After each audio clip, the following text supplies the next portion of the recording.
Corporation ने chest disease hospital के entry point पर डीकंटामिनेशन एंड सैनिटाइजिंग टनल नस्ब किया है। एसएमसी मेयर जुनैद बट्टू के मुताबिक इस टनल से गुजरने वाले अफराद जरासीम से पाक हो जाएंगे। एसएमसी की इंजीनियरिंग विंग ने बहुत ही कम वक्त में इस टनल को तैयार किया है। एसएमसी ने तमाम अस्पतालों और बैंकों के सामने ये टनल लगाने का मंसूबा बनाया है।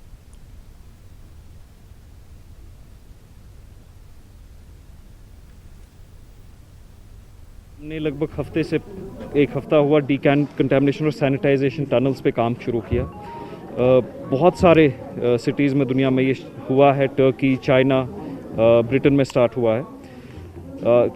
बायोलॉजिकल बैरियर बना रहे हैं। अभी हमने सिटी हॉस्पिटल के बगैर बनाया कि जो भी के बाहर बनाए, जो अंदर जाएगा वो डिसइंफेक्ट होगा, जो बाहर आएगा वो डिसइंफेक्ट होगा। State of the art 5th generation chemical use कर रहे हैं। खासकर जो डॉक्टर्स हैं उनकी प्रोटेक्शन के लिए, जो पैरामेडिकल स्टाफ है, मेडिकल फ्रंट लाइन स्टाफ है, उनकी प्रोटेक्शन के लिए इंशाल्लाह हमारा एम है कि हम हर एक गवर्नमेंट हॉस्पिटल के बाहर, हर एक प्राइवेट हॉस्पिटल के बाहर एंड इवेंचुअली हर एक बैंक ब्रांच के बाहर और पब्लिक ऑफिस के बाहर ये टनल्स लगाएंगे। लॉकडाउन के बीच श्रीनगर के मुख्तलिफ इलाकों में लोगों को राशन की होम डिलीवरी हो रही है। इसके अलावा मुश्किलात से दो चार 200 अफराद को मुफ्त राशन और अद्वियात होम डिलीवरी के जरिए फराहम की गई हैं। डीसी श्रीनगर ने न्यूज़ 18 को ये जानकारी दी। पीडीएस जो राशन है उसकी होम डिलीवरी शुरू की थी 28 मार्च को। 36 जोन हमारे पास श्रीनगर डिस्ट्रिक्ट में है, जिसमें 6 जोन पहले 3 दिन में कंप्लीट किए गए थे और 1 अप्रैल से रिमेनिंग जो 16 जोन हैं उनमें चल रहा है, जो एक आध दिन में कंप्लीट होगा। उसके बाद बाकी 14 जोन उनको लिया जाएगा। तो एलपीजी की भी इसी तरह से होम डिलीवरी शुरू की गई है सिटी में। उसके अलावा हमारा एक स्पेशल हेल्पलाइन है, जो डिस्ट्रेस कॉल्स आती हैं किसी गरीब की, बुजुर्ग की, कोई स्पेशली एबल्ड लोग, किसी को मेडिसिन या राशन की जरूरत होती है, उसमें से भी लगभग 2000 से ज़्यादा लोगों को अभी तक हमने रीच आउट किया है। गुरेज के दावर में भारी बर्फ और खराब मौसम की वजह से फंसी हुई एक हामला खातून को फौज की स्नो लेपर्ड ब्रिगेड ने एयरलिफ्ट करके श्रीनगर के एलडी अस्पताल मुंतकिल किया। राजदान पास के करीब भारी बर्फ जमा रहने की वजह से वादी गुरेज का राब्ता कश्मीर से कटा हुआ है। ऐसे में एक एलओसी के करीब सतनी गांव की एक हामला खातून की तबीयत काफी बिगड़ रही थी। मकामी अस्पताल में मुनासिब सहूलतों की कमी, कोरोना वायरस के फैलाव के खतरे के बीच फौज ने अपना दस्ते ताउन बढ़ाया और फौरी तौर पर इस खातून को हेलीकॉप्टर के जरिए श्रीनगर के एलडी अस्पताल पहुंचाया। खातून के अहले खाना ने फौज और एयरफोर्स का शुक्रिया अदा किया है। मैं ब्रिगेड कमांडेंट साहब और दावर बटालियन और हमारे एसओ अब्दुल सलाम साहब, इन तीनों ने मिलकर हमारी बहन की जान बचाने की पूरी कोशिश की। जिन्होंने इस पेशेंट की जान बचाने में हमारी मेडिकल की मदद की। कमांडर साहब ने हर वक्त ये नहीं सोचा मैं आर्मी का हूँ, आर्मी और हमारा सिविलियन और मिशन का ऐसा हमारा तालमेल रहा है जैसे कि हम इसी गुरेज के ही हैं। शोपिया के डिस्ट्रिक्ट अस्पताल के सामने एम्बुलेंस ड्राइवर और एसडीएफ स्टाफ ने खामोश एहतजाज किया। एम्बुलेंस ड्राइवरों ने कहा कि वो कई बरसों से अपनी जान जोखम में डालकर खिदमात अंजाम दे रहे हैं, लेकिन इंतजामिया इनके मसाइल हल करने में गैर संजीदगी का मुजाहरा कर रहा है। एहतजाजियों ने कहा कि इन्हें काफी अरसे से तनख्वाहों से महरूम रखा गया है। उन्होंने रिस्क अलाउंस देने का भी मुतालबा किया। इसी दौरान समाजी कारकुन मागरे ने एहतजाजियों की मांगों को जायज करार दिया। आज खासकर मैं आज अपनी गवर्नमेंट से आपकी वसात से कहना चाहता हूं कि जो भी मेरे ड्राइवर है, जो भी बाकी स्टाफ है, उनके लिए मैं रिस्क कवर होना चाहे, क्योंकि जो भी गवर्नमेंट ने ये अनाउंस किया है कि रिस्क कवर हमारे लिए बहुत ज़रूरी है। हम बिल्कुल अपने आम लोग हाई रिस्क में हैं, हम लोग ही हाई रिस्क में काम करते हैं, हम लोगों को बिल्कुल रिस्क अलाउंस होना चाहिए। ड्राइवर साहिबान का जो दिन रात काम करते हैं उनको मैं सलाम पेश करता हूँ, क्योंकि इन हालात में 24/7 ये काम करते हैं और इनको कोई रिस्क अलाउंस नहीं मिलता है, इनकी तनख्वाहें वागुजार नहीं हुई है। कोरोना वायरस के तनाजुर में जम्मू और खित्ते के दीगर इलाकों में इस साल रामनवमी की तकरीबात पर असर पड़ा। तवी नदी के किनारों पर सन्नाटा पसरा रहा और लॉकडाउन की वजह से अकीदतमंद मंदिरों के दर्शन नहीं कर सके। देखिए खास रिपोर्ट।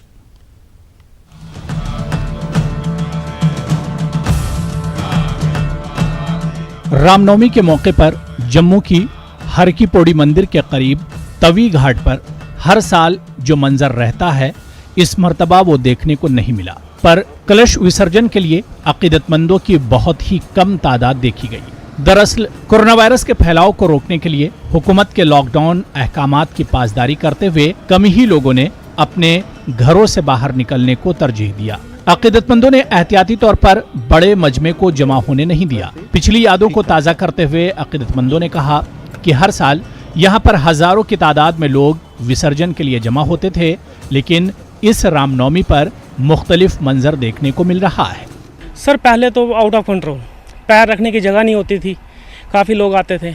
आज तो कोई भी नहीं है। जो करना है वो माता रानी करेगी, तो चलो उन्होंने पहुंचा दिया, उनको माथा टेका तो उन्होंने पहुंचा दिया। नहीं आते तो चलो कोई बात नहीं, मंदिर में ही रहते। आज के दिन यहाँ पे नौमी वाले दिन हमेशा यहाँ पे भंडारा होता है। भंडारा में 1.5 किलोमीटर की लाइन लगती है, जिसमें खाने के लिए लोग यहाँ इतनी दूर से लोग लाइन में खड़े होते थे। आज यहाँ पे कोई बंदा नहीं है। भगवान की तरफ से कुछ ऐसा प्रकोप आया है जिसके कारण हमको ये भोगना पड़ रहा है, मगर हम अभी भी सारी दुनिया समाज से धर्म के ऊपर ज़्यादा ध्यान देने को कर रहे हैं।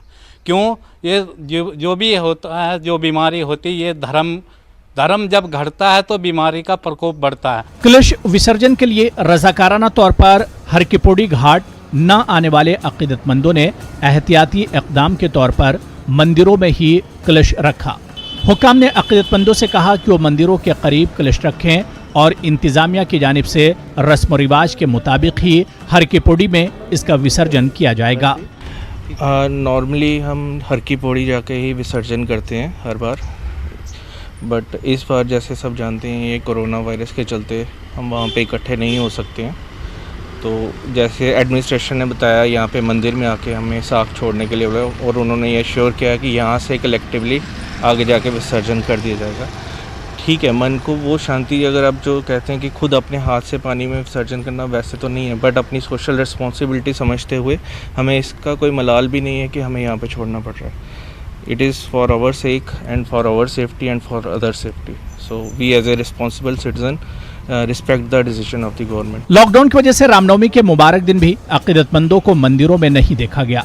रामनवमी के मौके पर आम लोगों के मजहबी तकरीबात से गुरेज से ये बिल्कुल वाज़ेह होता है कि लोग अपनी समाजी जिम्मेदारियों को लेकर कितने संजीदा हैं। न्यूज़ 18 उर्दू के लिए जम्मू से मनोज कौल की रिपोर्ट। उधर वेसू काजीगुंड के ट्रांजिट कैंप में मुकीम माइग्रेंट कश्मीरी पंडितों ने रामनवमी का त्यौहार सादगी से और इनफरादी तौर पर मनाया। इस मौके पर बच्चों ने भी खुसूसी पूजा की। कश्मीरी पंडितों ने पीएम वेलफेयर फंड के लिए 50,000 रुपये अतिया के तौर पर पेश किए।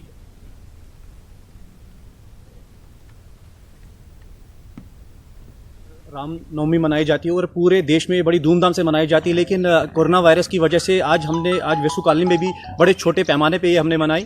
और आज हमारे जो छोटे बच्चे जो भगवान का रूप होते हैं, उन्होंने प्रार्थना की है कि भगवान हमको इससे लड़ने की शक्ति दे और हमें जल्दी से इससे मुक्ति दिलाए। और हमारे बुजुर्गों ने और बच्चों ने आज बहुत अच्छा स्टेप उठाया। पूरी कॉलोनी ने, हमारी पूरी कॉलोनी ने पैसे जमा किए हैं और हम चाहते हैं हमारी तरफ से छोटा सा योगदान जाए पीएम केयर में। और मैं यही रिक्वेस्ट करता हूं सभी से, जितने भी प्रार्थना की कि जल्दी से हमें इस कोरोना वायरस से हमें मुक्ति मिल जाए। और हमने आज एक छोटा सा अमाउंट 50,000 का हम पीएम केयर में आज हम ये ट्रांसफ़र कर रहे हैं। और ये कंट्रीब्यूशन है पूरी वेसू वेलफेयर की कमेटी से, जिन्होंने मतलब हर किसी ने छोटा छोटा करके